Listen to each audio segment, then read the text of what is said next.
अगर मैं बात करूं तो आज और कल कल की और क्लास होगी, क्योंकि मेरे प्यारे दोस्त तो बूस्ट योर कॉन्फिडेंस में थोड़े से ज्यादा क्वेश्चंस मैंने लिए हैं, तो अभी कल की क्लास और लगेगी कंपाउंड इंटरेस्ट को खत्म करने में। फिर हम लोगों की एक क्लास होगी दोनों के इंस्टॉलमेंट्स मेरे भाई, समय तथा दूरी जो है हम लोग स्टार्ट करेंगे, ठीक है। आज हम लोग जो स्टार्ट करने वाले हैं वो इन्वेस्टमेंट के क्वेश्चन से स्टार्ट करने वाले हैं। आप लोगों ने बहुत सारे क्वेश्चंस को देखा होगा। कौन से क्वेश्चंस को जी? अपनी राशि को अपने दो बेटों में बांट देता है कि भाई साहब जब ये 20 साल के होंगे तो इन्हें बराबर धनराशि मिलेगी। अभी छोटा बेटा 16 साल का है और बड़ा बेटा 17 साल का है। जब ये बराबर होंगे तो इन्हें बराबर धनराशि मिलेगी और टोटल राशि वो दे देता है। वो कहता है कि इन दोनों का हिस्सा बताइए कि इन दोनों का हिस्सा जो है वो कितना होगा, ठीक है। अब मैं आप लोगों को बातें बताता हूं मेरे भाई। अभी तक हम लोगों ने रेशियो मेथड को जाना, किसी भी क्वेश्चन को सोल्व करने के लिए रेशियो मेथड को जाना। अभी तक हम लोगों ने सक्सेसिव को जाना कि भाई साहब सक्सेसिव कैसे लगता है। उसके बाद हमने गोल्डन रेशियो को जाना कि गोल्डन रेशियो से कैसे क्वेश्चंस को सोल्व किया जाता है। इन तीन मेथड को मेरे प्यारे दोस्त हम लोगों ने जाना है।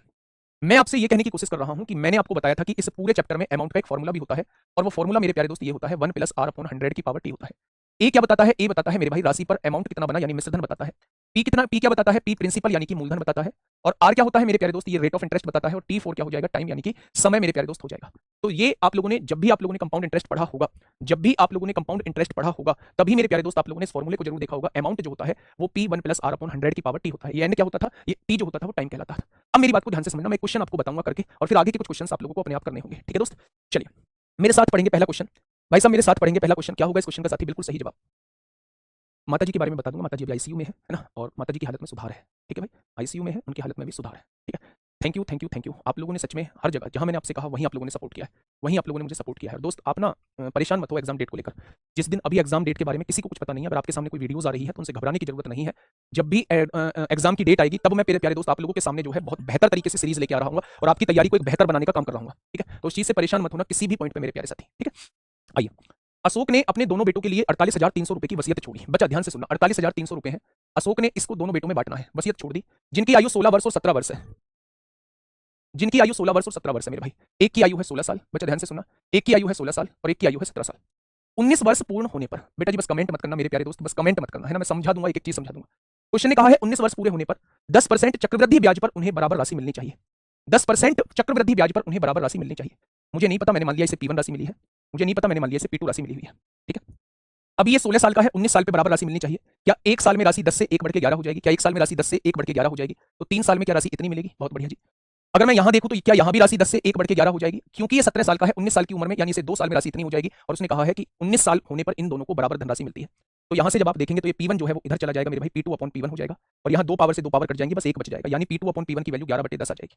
यानी मेरे प्यारे दोस्त अगर दोनों में डिस्ट्रीब्यूट पूछें कि दोनों में कितनी राशि डिस्ट्रीब्यूट हुई, तो आपने कहा 21 हुई। और दोनों में उसने दे कितनी रखी है? 48,300 दे रखी है। यानी 21 दूनी 42, 21 या 63, क्या 1 बराबर 2300 आ जाएगी? क्या 1 बराबर 2300 आ जाएगी? क्वेश्चन ने कहा है छोटे बेटे का वर्तमान हिस्सा ज्ञात कीजिए। तो मेरे भाई छोटा बेटा था ये, यानी वो P1 की वैल्यू पूछना चाह रहा है। अगर 1 बराबर 2300 है तो 10 बराबर, P1 की वैल्यू क्या है? 10 बराबर पूछना चाह रहा है, तो आंसर क्या हो जाएगा? 23,000 हो जाएगा। आंसर क्या हो जाएगा? आंसर जो है वो 23,000 हो जाएगा। क्या इस बात में किसी को कोई दिक्कत है? क्या इस बात में किसी को कोई दिक्कत है? बड़ा आसान सा क्वेश्चन था बच्चे। हाँ, चैप्टर वाइज कराऊंगा रिवीजन। और अभी थोड़ा सा, आशीष के 2 पोते हैं, एक केतन है और एक महेश है। ये आशीष है, आशीष के 2 पोते हैं, एक केतन है और एक महेश है मेरे भाई। 15 वर्षीय केतन, केतन की उम्र है 15 साल और की संपत्ति से कुछ धनराशि मिलती है, मैंने मान लिया के धनराशि मिलती है। और 16 वर्षीय महेश है, 16 वर्षीय महेश को मैंने मान लिया एम धनराशि मिलती है। लेकिन केतन और महेश को धनराशि तभी मिलेगी जब वो 23 वर्ष के हो जाएंगे, यानी जब वो 23 वर्ष के हो जाएंगे तभी इन्हें धनराशि जो है वो मिलने वाली है। तब तक धनराशि बैंक में जमा रहेगी और उस पर वार्षिक रूप से चक्रवृद्धि 4% वार्षिक दर पर ब्याज मिलेगा। 4% का मतलब एक साल में 1/25 ब्याज मिलने वाला है। जब दोनों 23 वर्ष के हो जाते हैं तो उन्हें समान धनराशि मिलती है। यदि आशीष के पास कुल धनराशि 25,500 थी, यानी शुरुआत में धनराशि 25,500 थी, तो आपसे क्वेश्चन ने पूछा है आशीष ने महेश को कितनी धनराशि दी थी। आशीष ने महेश को कितनी, पहले जैसा है, बस कहानी भर रखी है इस क्वेश्चन में। क्या जरूरत थी इतनी कहानी देने की? मुद्दे की बात को प्यार से समझना। भाई साहब मैंने मान लिया केतन को के राशि मिली थी, महेश को एम राशि मिली थी। एक साल में राशि हो जाती है 25 से 1 बढ़ के 26 हो जाती है। 25 से 1 बढ़ के 26 हो जाती है। अच्छा ये कितने साल का है? 15 साल का। कितने साल बाद राशि मिलेगी? 23 साल होने में कितना वर्ष बाकी है? 8 वर्ष बाकी है। तो क्या इसे 8 साल बाद राशि मिलेगी? आपने कहा जी बिल्कुल मिलेगी, ठीक है। महेश को मिल रही है एम राशि, इसे भी एक साल में 25 से 1 बढ़ के 26 हो जाती है। अगर ये अभी 16 साल का है, 23 साल होने में क्या 7 साल बाकी है? इसको 8 साल बाद, इसको 7 साल बाद बराबर धनराशि मिलती है, ऐसा क्वेश्चन ने कहा है। कहा है मेरे प्यारे दोस्त, मेरे प्यारे दोस्त 7 से 7 कट जाएगा, 1 बच जाएगा, 1 बच जाएगा मेरे प्यारे दोस्त, ठीक है। तो मेरे भाई ये के मल्टीप्लाई में है, इधर आके डिवाइड में हो जाएगा, के इधर मल्टीप्लाई में इधर आके डिवाइड में हो जाएगा और केवल 26/25 बच जाएगा। यानी महेश को मिलने वाली धनराशि 26 है, केतन को मिलने वाली धनराशि 25 है, दोनों को मिलने वाली धनराशि 51 है, लेकिन दोनों में बटनी कितनी है? 25,500। एक बराबर कितना आएगा? 1 बराबर 500 आ जाएगा। तो उसने कहा है आशीष ने महेश को कितनी धनराशि दी थी, यानी वो 26 की वैल्यू पूछना चाह रहा है। अगर 1 बराबर 500 तो 26 पंजे 130 होता है, यानी कि 500 बराबर कितना हो जाएगा? 1 बराबर 500 तो 26 बराबर 1300 हो जाएगा, 13,000 हो जाएगा। क्या इस बात में कोई दिक्कत कहना चाह रहा है? देखिए बेटा 25,220 रुपए को 3 भागों में बांटा जाता है। मेरे पास टोटल राशि दे रखी है 25,220 रुपए और इसे 3 भागों में बांटा गया। पहला भाग, दूसरा भाग, तीसरा भाग। मैंने मान लिया पहले भाग को P1 राशि मिली, दूसरे भाग को P2 राशि मिली, तीसरे भाग को P3 राशि मिली, ठीक है, कोई दिक्कत नहीं है यहां तक। यदि 3 वर्ष और 4 वर्ष के लिए 2 वर्ष 3 वर्ष, इसे जो दिया गया वो 2 साल के लिए पैसा दिया गया, इसे जो दिया गया वो 3 साल के लिए पैसा दिया गया, इसे जो दिया गया वो 4 साल के लिए पैसा दिया गया। ऐसा क्वेश्चन ने बोला है। यदि वार्षिक चक्रवृद्धि ब्याज की दर 5% हो, तीनों को मिलने वाला ब्याज 5% है मेरे प्यारे दोस्त। ये क्वेश्चन में दिया हुआ है, केवल आपके समझाने के लिए लिख रहा हूं। प्रत्येक स्थिति में समय पूरा होने के बाद प्रत्येक भाग समान हो जाता है। प्रत्येक भाग जो है वो समान हो जाता है, तो धनराशि के प्रत्येक बटे हुए भाग ज्ञात कीजिए। प्रत्येक भाग जो है वो समान हो जाता है प्यारे दोस्त। क्या आप लोग मुझे बताएंगे कि यहां से कैसे चीजों को करना होगा? अच्छा, एक बात मुझे बताइए कि समय पूरा होने के बाद अगर इसे P1 राशि है, P1 राशि है, मेरे बच्चा ध्यान से सुनना, क्या 5% की फ्रैक्शन होती है 1/20 होती है? होती है क्या? तो आप कहेंगे बिल्कुल होती है। अगर मैं आपसे कहूं कि एक साल में राशि कितनी हो जाएगी, 20 से 1 बढ़ के कितनी हो जाएगी, 21 हो जाएगी, और इसकी कितने साल बाद राशि होनी है, 2 साल बाद, क्या इसकी राशि इतनी हो जाएगी? आपने कहा जी बिल्कुल हो जाएगी। ठीक है। दूसरे को मिलने वाली राशि P2 है, एक साल में राशि 20 से 21 हो जाएगी, इसे 3 साल बाद राशि मिल रही है तो 3 साल में इतनी हो जाएगी, और तीसरे की राशि P3 है और इसे मिलने एक साल में होने वाली राशि 20 से 21 है, तो 4 साल में होने वाली राशि कितनी हो जाएगी, और तीनों को समय पूरा होने पर बराबर धनराशि मिलती है। उसने कहा यदि वार्षिक चक्रवृद्धि ब्याज की दर इतनी है और प्रत्येक स्थिति में समय पूरा होने के बाद प्रत्येक भाग जो है वो समान हो जाता है, प्रत्येक भाग समान हो जाता है मेरे प्यारे दोस्त। तो वो पूछ रहे धनराशि बताइए, यहां से रेशियो निकाल लीजिए। 21/20 की पावर 2 से डिवाइड कर दीजिए, यहां केवल P1 बचेगा। पावर 2 से डिवाइड करेंगे, यहां केवल 1 बच जाएगा, यानी कि 21 P2/20 बच जाएगा। और यहां जब पावर 2 से डिवाइड करेंगे तो 2 पावर बच जाएगी, 21 का स्क्वायर 441 होगा और 20 का स्क्वायर 400 होगा, यहां पे ये बच जाएगा। क्या इतनी बात आपके समझ में आ गई? तो आप लोगों ने कहा जी इतनी बात तो समझ में आ गई। अब मेरे भाई मुझे यहां से रेशियो निकालना है, ध्यान से सुनना, मुझे यहां से रेशियो निकालना है। बहुत प्यारा क्वेश्चन है, मुझे यहां से रेशियो निकालना है। 21 और 441 का मैंने पूरे को 441 से डिवाइड कर दिया, यहां भी 441 से डिवाइड कर दिया, यहां भी 441 से डिवाइड कर दिया, यहां भी 441 से डिवाइड कर दिया। यहां से काटूंगा 21 बार कट जाएगा, यहां से काटूंगा कट जाएगा, यानी P1 की वैल्यू आ चुकी है 441, P2 की वैल्यू आ चुकी है 420 और P3 की वैल्यू आ चुकी है 400। इन तीनों में जो राशि बटेगी वो इस रेशियो में राशि बटने वाली है, इस रेशियो में राशि बटने वाली है। तो मेरे प्यारे दोस्त अगर मैं तीनों में बांटूं, 4 दूनी 8 4 तिया 12, 1261 रुपए टोटल राशि बढ़ जाएगी, और उसने बांटी कितनी है 25,220 बांटी है। तो एक पार्ट की वैल्यू कितनी हो जाएगी 20 हो जाएगी। 441 दूनी 8820 हो जाएगी, इसमें 20 की गुणा करेंगे 42 दूनी 8400 हो जाएगी, और इसमें 20 की गुणा करेंगे तो 8000। तीनों में बटने वाली राशि ये आपके सामने आ जाएगी, 8820, 8400 और 8000 इस क्वेश्चन का जवाब हो जाएगा। अब देखिए, एक व्यक्ति 2523 रुपए को दो भागों में बांटकर, एक व्यक्ति है जो 2523 रुपए को दो भागों में बांट देता है। दो पुत्र ए तथा बी के नाम पर, एक पुत्र है ए, एक पुत्र है बी, ये भी गिवन चीज लिख रहा हूं, 5% के हिसाब से देता है, 3 तथा 5 वर्षों के लिए जमा करता है। यदि दोनों को समान मिश्रधन प्राप्त हुआ हो, इसे 3 वर्ष बाद, इसे 5 वर्ष बाद दोनों को समान मिश्रधन प्राप्त हुआ हो, तो बताइए ए के नाम पर कितने रुपए जमा किए थे? आप समझिए, इसकी वर्तमान में राशि ए है, 5% की दर का मतलब 1/20 होती है, यानी एक साल में राशि 20 से 1 बढ़ के 21 हो जाएगी, तो 3 साल में राशि क्या इतनी हो जाएगी? बिल्कुल, इसकी राशि बी है, एक साल में राशि 20 से 1 बढ़ के 21 हो जाएगी, तो 5 साल में राशि कितनी हो जाएगी? इतनी हो जाएगी, और दोनों से प्राप्त राशि बराबर दी गई। अब आप देखिए बी गुणा में है, इधर आके भाग में हो जाएगा, ये पावर 3 है उधर जाएगी डिवाइड में, तो 5 में से 3 जाएगा तो पावर 2 बचेगी, बचेगी 3 पावर काट दो, 3 पावर काटोगे तो पावर 2 बच जाएगी, 21/20 का स्क्वायर बच जाएगा। यानी कि मेरे प्यारे दोस्त पहले को मिलने वाली राशि 441 होगी और दूसरे को मिलने वाली राशि 400 होगी, और दोनों को मिलने वाली राशि 841 होगी, दोनों को जोड़ देंगे। उसने कहा 2523 है, अगर 841 की वैल्यू 2523 है तो एक की वैल्यू 3 निकल के आ जाएगी, निकल के आ जाएगी। तो क्वेश्चन ने कहा ए के नाम पर कितने रुपए जमा हुए थे? 441 की वैल्यू पूछ रहा है, 1 बराबर 3 तो 441 बराबर 4 तिया 12 को 2 हासिल 1 4 तिया 12 और 1 13 हो जाएगा। ए के नाम पे जो पैसे जमा हुए थे वो 1323 रुपए जमा हुए थे। कितने रुपए जमा हुए थे? 1323 रुपए जो है वो जमा हुए थे। दर समान ना हो, लो इस पर दर समान नहीं है। यदि ब्याज का वार्षिक संयोजन हो तो 2 वर्षों में मिश्रधन समान होगा, 2 वर्षों में मिश्रधन समान होगा। ठीक है, वह राशि क्या है जिसे 10% दर पर निवेश किया गया, इस वाली की पूछना चाह रहा है। 1850 रुपए की टोटल राशि है, इसे दो पार्ट में डिवाइड किया जाता है, पहला पार्ट P1 मान लेता हूं, दूसरा पार्ट P2 मान लेता हूं। पहले पार्ट पे 10% के हिसाब से ब्याज मिलता है, दूसरे पार्ट पे 5% के हिसाब से ब्याज मिलता है। क्वेश्चन ने ऐसा बोला, मैंने अपनी तरफ से कुछ नहीं लिखा। अगर मैं पूछूं 2 साल का मिश्रधन कितना हो जाएगा, तो आप कहेंगे 10% के हिसाब से 2 साल का मिश्रधन होता है 21%। बताने की जरूरत है? जी हां बताने की जरूरत है, क्योंकि आप कितनी भी बार बता लो हम पूछेंगे फिर भी। 21% ब्याज है तो 121% जो है वो मिश्रधन हो जाएगा। यानी कि मेरे प्यारे दोस्त अगर 10% के हिसाब से 2 साल का मैं मिश्रधन आपसे पूछूं तो मिश्रधन जो है वो 121% आपका हो जाएगा। ठीक है, अगर 5% के हिसाब से 2 साल का ब्याज मैं आपसे पूछूं तो 10.25 हो जाएगा, और 10.25 का मिश्रधन होता है 110.25%, और दोनों का मिश्रधन समान दिया है। अब मुझे पता है मेरे सामने क्या क्वेश्चन आने वाला है, मेरे सामने ये क्वेश्चन आने वाला है, मेरे सामने पहले भाग को 5% पर, अच्छा ये दूसरा भाग मान लीजिए, ये दूसरा भाग मान लीजिए मेरे भाई, ये दूसरा भाग मान लीजिए, हमने उल्टा कर दिया। पहले भाग को 5% पर है, पहले भाग को 5% पर है, दूसरे भाग को 10% पर है। ये दूसरा भाग मान लीजिए, ये पहला भाग मान लीजिए। मेरे प्यारे दोस्त ये पहले भाग पर 5% के हिसाब से मेरे सामने क्वेश्चन क्या आने वाला है, यहाँ आपने ब्याज को जोड़ क्यों दिया, यहाँ ब्याज क्यों नहीं लिखा, इसे 21% क्यों नहीं लिखा, इसे 10.25% क्यों नहीं लिखा? अगर आप समझोगे ना तो फिर ये क्वेश्चन नहीं पूछोगे। उसने कहा है 2 वर्षों में मिश्रधन समान होगा, और मिश्रधन की परिभाषा आप लोग जानते हैं कि मूलधन में ब्याज को जोड़ोगे तब आपका मिश्रधन निकल के आएगा। अगर 5% के हिसाब से 2 साल का ब्याज निकालोगे तो वो 10.25% आएगा, और 10.25% में 100% मूलधन जोड़ोगे तो वो 110.25% आएगा, यानी 2 साल बाद इसे इतनी राशि मिलेगी। 2 साल का 10% के हिसाब से 21% ब्याज आता है, लेकिन उसने अमाउंट दिया है तो 100% उसमें मूलधन जुड़ेगा, यानी उसे 121% ब्याज मिश्रधन मिलेगा। दोनों मिश्रधन बराबर दिए गए। क्या यहां से दोनों की वैल्यू मुझे बता सकते हो? परसेंट से परसेंट उड़ा दो, एक वैल्यू है 110.25 और एक वैल्यू है 121। पॉइंट हटाओ, जीरो बढ़ाओ, 25 चौका 100, 25 चौका 100, 25 एकम 25, 25 चौका 100, 25 अट्ठे 200 और 25 चौका 100, 441/484 आ चुकी। क्या मेरी बात समझ में आ गई? तो आपने कहा जी आपकी बात समझ में आ चुकी। अब क्वेश्चन ने कहा है जिसे, अच्छा टोटल राशि 1850 है मेरे हिसाब से, 4 और 1 5, 8 4 12 को 2 हासिल 1 925 है, उसने 1850 दी है, तो एक पार्ट की वैल्यू 2 हो जाएगी, तो 441 पार्ट की वैल्यू 882 हो जाएगी, 1 बराबर 2 तो 484 बराबर 4 दूनी 8 8 2 16 हासिल 1 4 दूनी 8 और 1 9। 10% वाली राशि P2 थी, यानी आंसर 968 हो जाएगा। कितने बच्चों का जवाब 968 आ चुका है? कितने बच्चों का जवाब? राहुल ने ए और बी नामक 2 योजनाओं में चक्रवृद्धि ब्याज पर 2 बराबर धनराशियों का निवेश किया। ये बात हमने पकड़ ली कि बराबर धनराशियों का निवेश किया है। राहुल ने दो जगह जो है वो बराबर धनराशियों का निवेश किया है। ठीक है, योजना ए में ब्याज दर 10% वार्षिक थी, पहली योजना में 10% के हिसाब से ब्याज मिलना था। योजना बी में ब्याज दर 12% वार्षिक थी, बहुत बढ़िया।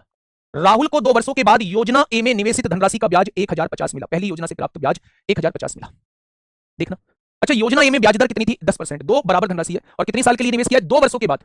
अच्छा, एक साल में ब्याज 10% मिलेगा, तो क्या 2 साल में ब्याज 21% मिलेगा? 10 प्लस 10 प्लस 10 गुणा 10/100, या 2 साल में ब्याज 21% हो जाएगा। उसने कहा योजना ए से 2 साल में ब्याज 1050 मिला है, यानी कि एक पार्ट की वैल्यू 50, 1% की वैल्यू, तो क्या योजना ए में लगाई गई राशि 5000 हो जाएगी या नहीं? आप कहेंगे बिल्कुल हो जाएगी। उसने कहा है दोनों योजनाओं में बराबर धनराशि का निवेश किया है, यानी कि क्या योजना बी में भी धनराशि 5000 निवेश की होगी? यदि दोनों योजनाओं में ब्याज वार्षिक रूप से चक्रवृद्धि किया जाता हो तो राहुल को 2 वर्षों के बाद योजना बी में निवेशित धनराशि पर कितना ब्याज मिलेगा? 12% के हिसाब से 2 साल का ब्याज। 12% के हिसाब से 2 साल का ब्याज। लवकेश मेरे भाई कुछ नहीं हो सकता, कुछ नहीं हो सकता मेरे भाई, है ना? इतने बड़े बड़े क्वेश्चन करा के क्यों डिमोटिवेट कर रहे हो? मोटिवेशन डाउन कर रहे हो आप। मोटिवेशन तो वैसे ही डाउन हो जाएगा जब ऐसे ऐसे शुरुआत से तेरी भाई बुद्धि ना शुरुआत से बस इन्हीं चीजों में लगी हुई है, नेगेटिव चीजों में लगी हुई है तेरी। मैं पिछले बहुत टाइम से देख रहा हूँ, नाम भी याद है मुझे, है ना? बस तेरा यही काम है, आके बस तुझे नेगेटिव चीजें देखनी होती है। पेपर में पूछा नहीं गया क्या? 2020 में पूछा नहीं गया? ऐसे ही छोड़ दो तुम्हें, है भाई? जहां आपको हार्ड लगा करे ना, छोड़ दे करो क्लास, थोड़ी देर के लिए मनोरंजन कर लिया करो। आपके हाथ में है, आपके हाथ में है, वॉइस को बिल्कुल डाउन करो, कम करके उल्टा करके फोन रख दिया करो, इतने की झपकी ले लिया करो, पेपर पास करोगे तुम। 12 और 12 कितना हो जाएगा? 24 हो जाएगा, और 144 को 100 से डिवाइड करेंगे, यानी 12% के हिसाब से 2 साल में मिलने वाला ब्याज 25.44% हो जाएगा। बस वो आपसे इसी राशि पर, बी राशि पर इन्वेस्ट राशि का ब्याज पूछना चाह रहा है, यानी 25.44% की वैल्यू पूछना चाह रहा है। 3 जीरो से 3 जीरो कट गई, 5 से 2 बार कट गया, 2 एकम 2, 2 दूनी 4, 2 सत्ते 14, 1272 रुपये ब्याज मिलेगा। 1272 रुपये ब्याज मिलेगा। ठीक है, कोई क्वेश्चन में जान नहीं थी, है ना? बहुत सारे बच्चों का जवाब आ रहा है, बहुत बढ़िया मेरे प्यारे दोस्त। बहुत सारे क्वेश्चंस दिमाग में घूम रहे होंगे, बहुत सारे क्वेश्चंस जो है वो दिमाग में घूम रहे होंगे बच्चे। सही जवाब, आराम से पढ़िए। 15,000 बता रहे हैं, है ना? बहुत तेजी से आंसर आ रहे हैं आप लोगों के। कुछ निश्चित वर्षों में 5,000 की राशि चक्रवृद्धि ब्याज पर 5,000 की राशि चक्रवृद्धि ब्याज पर 45,000 हो जाती है। कितने वर्षों में मुझे नहीं पता, कुछ निश्चित वर्षों में, यानी राशि जो है वो 9 गुना हो रही है। राशि जो है वो 9 गुना हो रही है। उसकी आधी अवधि में 5,000 कितने हो जाएंगे? आधी अवधि का मतलब कितना है? आधी अवधि का मतलब है अंडर रूट निकाल दें। आधी अवधि का समय अगर आधा कर रहे हैं, यानी उस केस में जो राशि हो जाएगी वो 3 गुना हो जाएगी। आधी अवधि का मतलब क्या है? आधी अवधि में मान लीजिए 2 साल में राशि 9 गुना हो रही थी, तो 1 साल में राशि कितनी हो जाएगी? अंडर रूट निकाल देंगे, अंडर रूट निकाल देंगे मेरे प्यारे दोस्त। तो उस टाइम पीरियड में आधी अवधि में मेरे भाई राशि 3 गुना हो जाएगी, तो 5,000 की राशि कितनी बन जाएगी? तो आप कहेंगे 5,000 की राशि 15,000 बन जाएगी। उसकी आधी अवधि में राशि कितनी हो जाएगी? 15,000 हो जाएगी। करेंगे कैसे भी, अगर जुगाड़ लग पाया तो क्लास देखेंगे, कैसे भी अगर जुगाड़ लग पाया तो क्लास देखेंगे, करेंगे, और अगर नहीं जुगाड़ लग पाया तो परसों हाजिर होंगे सुबह 7 बजे आपके साथ। दो व्यक्ति ए और बी 3-2 के अनुपात में 2 अलग अलग योजनाओं में अपने धन का निवेश करते हैं। ये 3 रुपए लगाता है, ये 2 रुपए लगाता है।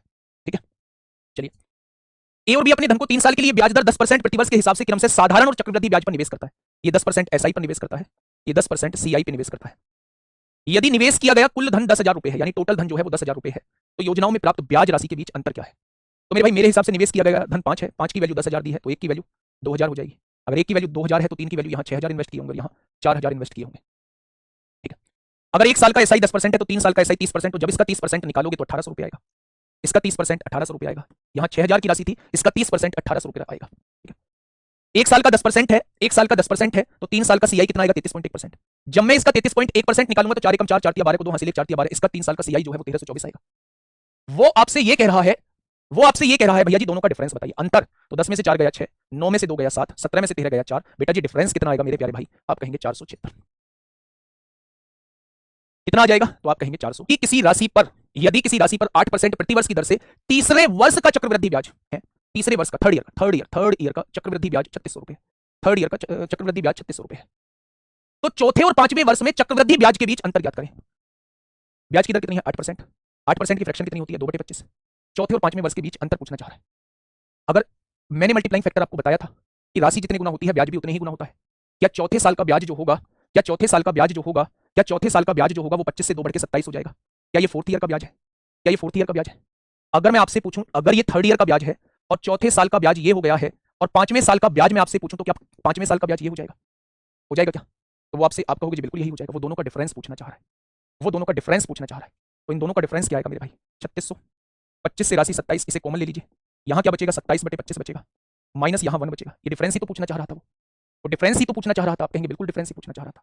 अगर मैं इसे सॉल्व करूं, मैं इसे सॉल्व करूं तो आप क्या कहने वाले हैं? 25 एकम 25, 27 में से 25 गया 2/25। मैं इस लाइन को डायरेक्ट भी लिख सकता था दोस्त, इतना झमेला ना पालता। मैं इस लाइन को डायरेक्ट भी लिख सकता था। कैसे? थोड़ा सा सोचिए, सीआई के अंदर तक जाइए। तीसरे साल का ब्याज दिया हुआ है, मुझसे चौथे और 5वें साल का डिफरेंस पूछना चाह रहा है। तो मेरे प्यारे दोस्त, अगर मैं आपसे कहूं तीसरे साल का ब्याज ये है वो फोर्थ और फिफ्थ का डिफरेंस पूछना चाह रहा है, तो मेरे भाई तीसरे साल के ब्याज को 25 से 27 कर दीजिए, और फिर जो डिफरेंस पूछना चाह रहा है, डिफरेंस जो होगा वो ब्याज का होगा 2/25। नहीं समझ में आई, नहीं समझ में आई ये तो आपको पता चल गया तीसरे साल का ब्याज है। ब्याज को 25 से 2 बढ़ा के 27 कर दूंगा, चौथे साल का ब्याज आ जाएगा। अगर ये चौथे साल का ब्याज है, इसको 25 से 2 बढ़ा के 27 कर दूंगा, पांचवें साल का ब्याज आ जाएगा। दोनों में डिफरेंस वो आपसे पूछना चाह रहा है, इसको पूरे को कॉमन ले दोगे, यहां ये बच जाएगा, -1 बच जाएगा, यानी ये सॉल्व होकर ये आ जाएगा। लेकिन मैं आपसे कह रहा हूं कि इस चीज को डायरेक्ट लिखो। इस चीज को डायरेक्ट कैसे लिखोगे? तीसरे साल का ब्याज कितना है? 3600 रुपए। उसने डिफरेंस कौन से साल का पूछा है? चौथे और पांचवें का। चौथे और पांचवें का पूछा है, तो मेरे प्यारे दोस्त इसे चौथे तक पहुंचाओ। चौथे में ये 25 से 2 बढ़ के 27 हो जाएगा। अब पांचवें का डिफरेंस पूछा है, तो बस डिफरेंस जो होता है वो ब्याज का होता है, बस इसका डायरेक्ट 2/25 निकाल दो। अगर वो मुझसे पूछता पांचवें और छठे का डिफरेंस पूछता, जब भी वो कंसेक्यूटिव ईयर्स का डिफरेंस पूछता है, तो मैं क्या करूंगा?